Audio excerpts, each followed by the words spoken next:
What is good, everybody? Welcome back to another episode brought to you by the League FFB. Today, we are going to be doing a 2023 rookie running back recap, talk about these rookie running backs, how they performed in year one, and see what we should be doing with them in our dynasty leagues moving forward now that we are preparing to go into the 2024 NFL offseason. So with all of that being said, hopefully you guys can put up with a little bit of a stuffy voice from me today, a little bit under the weather, but we're still going to get you a video regardless. And so with the apologies out of the way, let's hop right into today's video and let's talk about where these guys were being valued in the preseason as we came into the 2023 season.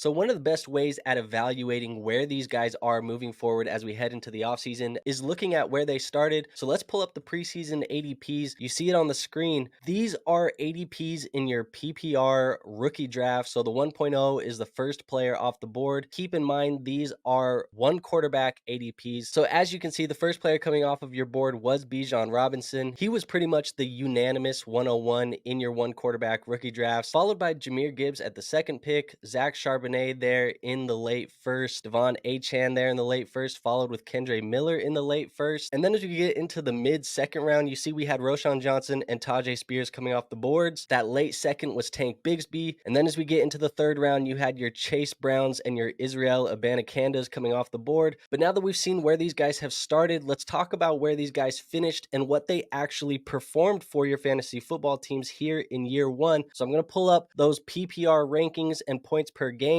You see Jahmyr Gibbs, he finished as the RB8, averaging 16.7 fantasy points per game for your fantasy football rosters. Bijan Robinson, he was the RB12, averaging 13.8 points. That's probably a little bit disappointing for you guys based on the hype that Bijan Robinson was getting as he was coming into the NFL. But regardless, we had Bijan and Jahmyr as the top two guys. They finished as the top two guys. No surprises there. Now, RB24, that was De'Von Achane. He actually finished with the most fantasy points per game as far as the average goes, but keep in mind, he was injured this year. He missed a couple games. And then at your RB34, we had Tyjae Spears, RB44, Jaleel McLaughlin, RB46, Roschon Johnson, RB47, Charbonnet, 56, Emari Demercado, RB57, Keaton Mitchell, and RB63, Chase Brown. So you see where these guys finished, you see how they performed, you see the points per game, but I want to talk about a couple guys specifically because we want to go into the 2024 offseason with some intention. We want to talk about how these guys should be being valued and how you should be approaching these guys on your rosters moving forward. So the first guy that I really want to talk about is going to be De'Von Achane for the Miami Dolphins. Now, De'Von Achane is currently being valued as the RB6 on Keep Trade Cut.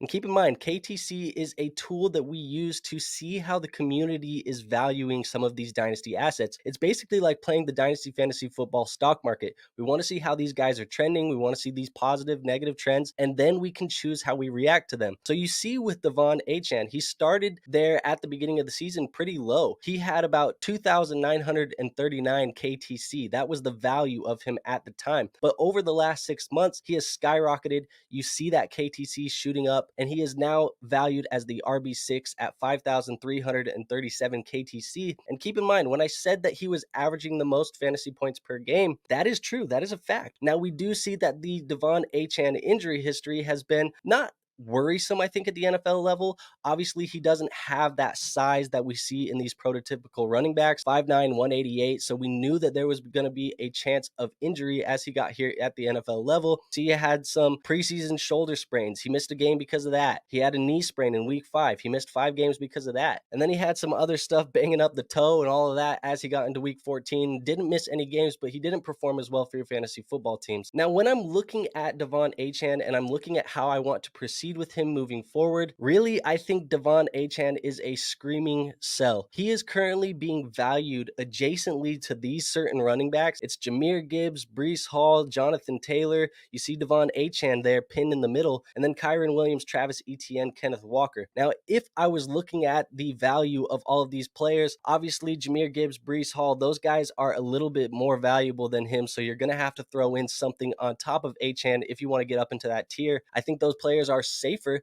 than De'Von Achane. I don't know if it's necessarily worth throwing the extra on to go get one of those guys, but when I look at Jonathan Taylor compared to where De'Von Achane is currently being valued in the community, I think that's an obvious swap. I'm swapping Achane for Taylor every time. I might even swap Achane for Walker or ETN and get a little bit thrown in on top of those players just so I can keep a safer asset. I think Achane's been great. I think the points per game are fun, but I think that Achane is one of the riskiest Dynasty Fantasy Football running backs in the community right now. And if you can capitalize on where he is currently being valued, I think that's an obvious sell. Now, when we look at him compared to the overall players, you see there's some players thrown in here like Devontae Smith, Jordan Addison, DJ Moore. I think all of these players are better assets for a Dynasty Fantasy Football team, especially if you're one of these teams that's not super competitive. I often recommend buying the running back last. That is the last piece that you want to have on a roster as you go to push towards a championship. So if you're not there, if you're not ready to compete for a championship, I think the Devontae Smiths, the Jordan Addisons, the DJ Moores, those are assets that are going to benefit your roster more long-term as we head into the offseason. Now let's bring up my second player spotlight. I want to talk about Tyjae Spears. Tyjae Spears is currently being valued as the running back 17 on Keep Trade Cut. And as we look at what he has done over the last 6 months, you see there as well,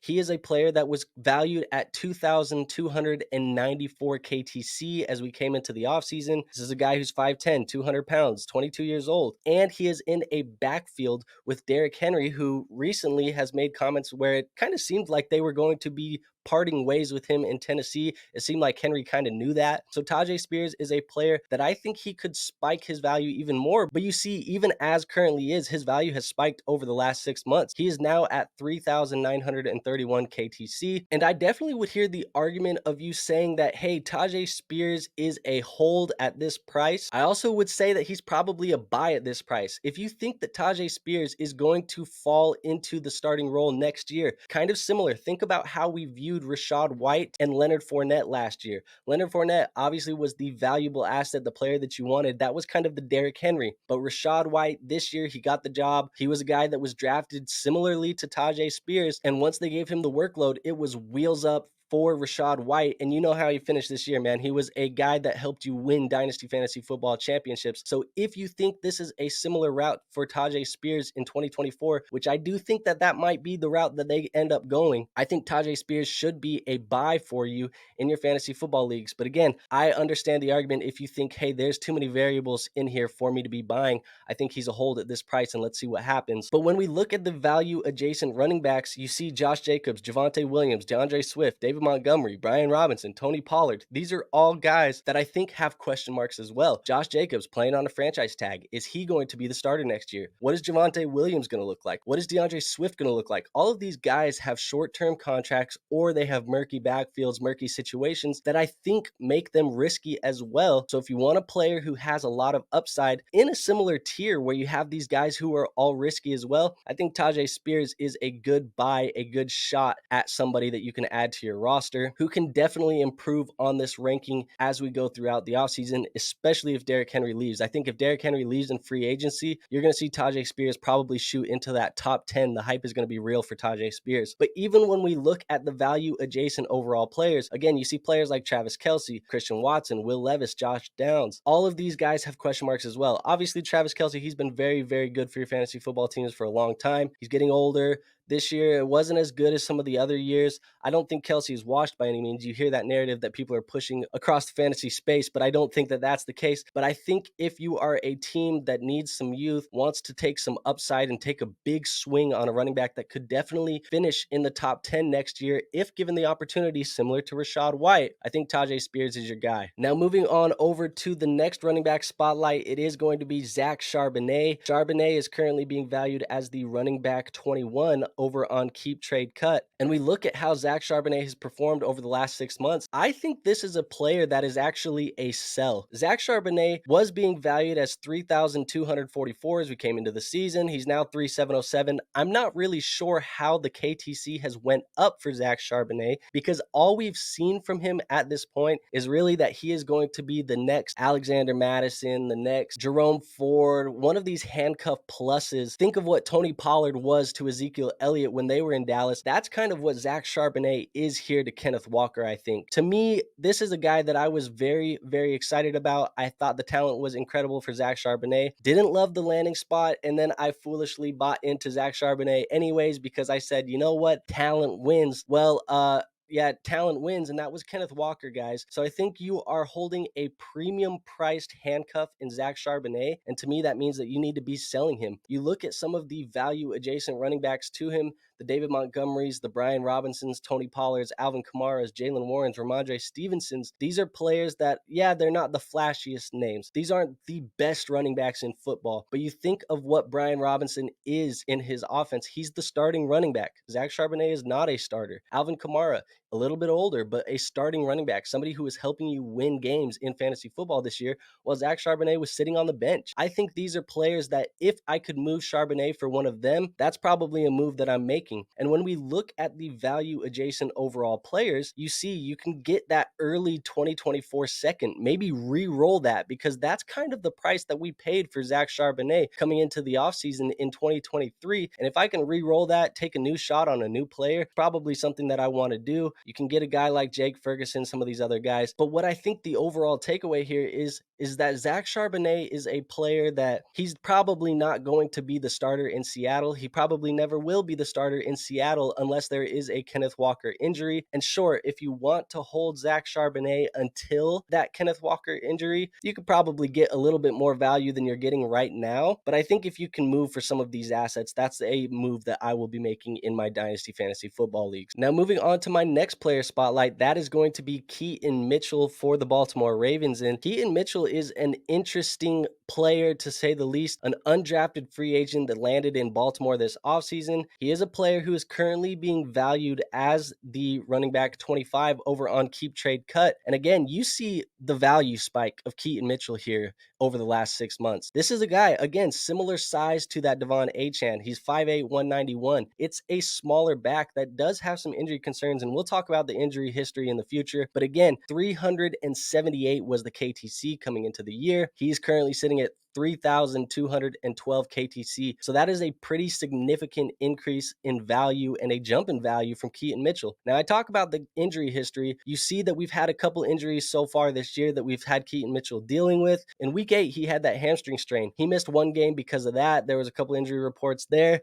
And then in week 14, this is the big one. He tore the ACL. He missed 4 games. He's continuing to miss more games with the torn ACL. And that seems like it's a little bit of a curse for this Baltimore backfield, but that's a story for another day. Keaton Mitchell, a smaller back, has some injury concerns. And to me, Keaton Mitchell, again, this is a guy that I am selling at cost. This guy is somebody that I will not be holding on any of my rosters moving into the 2024 season. I think the price right now is just way too good for Keaton Mitchell. You see the value adjacent running backs, those Alvin Kamara's, the Jalen Warrens, the Ramondre Stevensons, the Joe Mixons, the Nick Chubbs. These are players that I would most definitely prefer to Keaton Mitchell right now. I know the Mixon and the Chubb, those guys are a little bit older. Even the Kamara, that's older. But these players are safer assets. They have similar ceilings to what Keaton Mitchell's ceiling is, and there is not as much risk baked into what that is for Keaton Mitchell and the Baltimore Ravens. I don't think it's out of the question that the Ravens go and get a free agent running back this offseason, go and draft a rookie running back this offseason, and we may not even be talking about Keaton Mitchell in 2024. I think that's how risky of an asset Keaton Mitchell is. So at this cost, I'm selling, I'm taking the profit, and I'm getting out of this asset on my Dynasty Fantasy Football teams. And when we look at the value adjacent overall players, there's also players in there like Evan Engram, Michael Mayer, Jahan Dotson,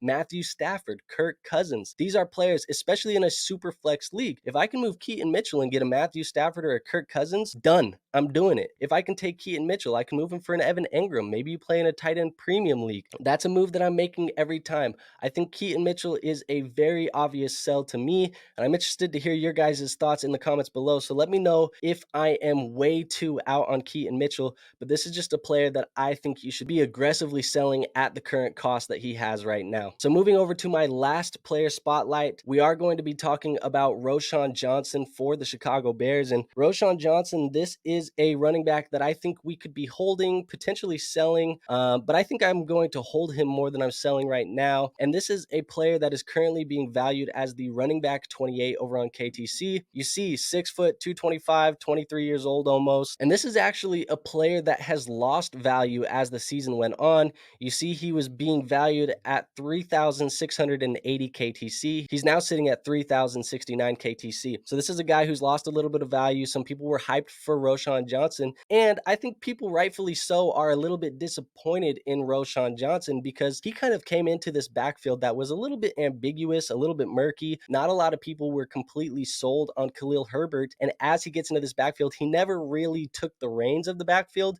and never became that back that we wanted to see. But as we see some of the value adjacent running backs, the Keaton Mitchells, the Joe Mixons, the Nick Chubbs, the Najee Harrises, the Jerome Fords, Austin Ecklers, I think this is somebody that I would hold maybe through a little bit of the offseason because there is some changes that could happen that could benefit Roschon Johnson. But I don't mind if you do want to sell Roschon Johnson at cost. Again, we've talked about those Mixons, the Chubbs, even the Austin Ecklers. Those are players that if you wanted to sell Roschon for one of those pieces, I don't blame you at all. I think that could be a move for your fantasy football rosters. Now, as we look at some of the value adjacent overall players, you have the Romeo Doubs, the Cortland Suttons, the Pat Fryermuth. Again, these are assets that don't wow me. I'm not like super eager to get Romeo Doubs on my teams. I'm not super eager to add a Pat Fryermuth. So if you wanted to hold Roschon Johnson, again, that is probably what I'm doing. But if you feel like one of these players can make an upgrade to your team, go ahead and sell Roschon Johnson. I'm not super tied to the asset, but overall, Roschon is a hold for me going into the offseason. But as we close out this video, I want to talk about some of the other rookie running backs and their current KTC evaluations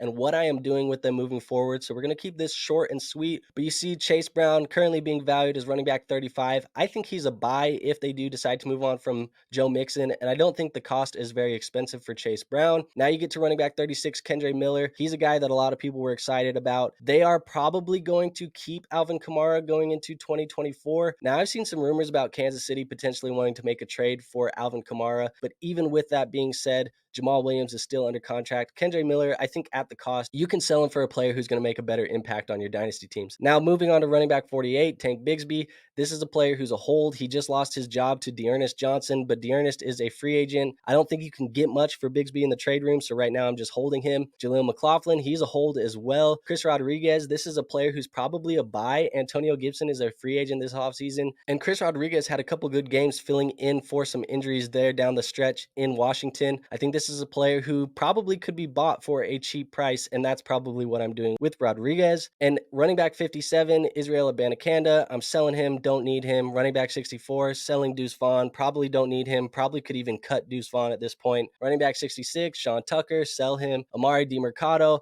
that's probably a player that I'm holding just because he showed us a little bit of production this year. But even then, if you want to move on from Demercado, I don't care. And then running back 69, Zach Evans, sell him, cut him. He's not really worth a roster spot at this point. So with all of that being said, that is going to be my video for you guys today. Let me know what I got wrong. Let me know what I got right. Let me know your guys' thoughts in the comments below. And make sure you guys hit that like button. That is the best free way to show this channel some support. And it does let me know that you guys enjoy the content moving forward so I can continue making more of it. Additionally, if you guys are not subscribed to the channel, make sure you hit that subscribe button. Make sure you hit that notification bell. That way you always get notified when new videos do come out. And last but not least, go join that free Discord. There is a free Discord linked in the description. We're in there 24/7, 365, all off season long, helping you guys out with your Dynasty Fantasy Football teams. So go make sure you join that Discord. Like I said, it's free, so there's no risk in doing that. And with all that being said, I will see you guys on the next video. But until then, peace out.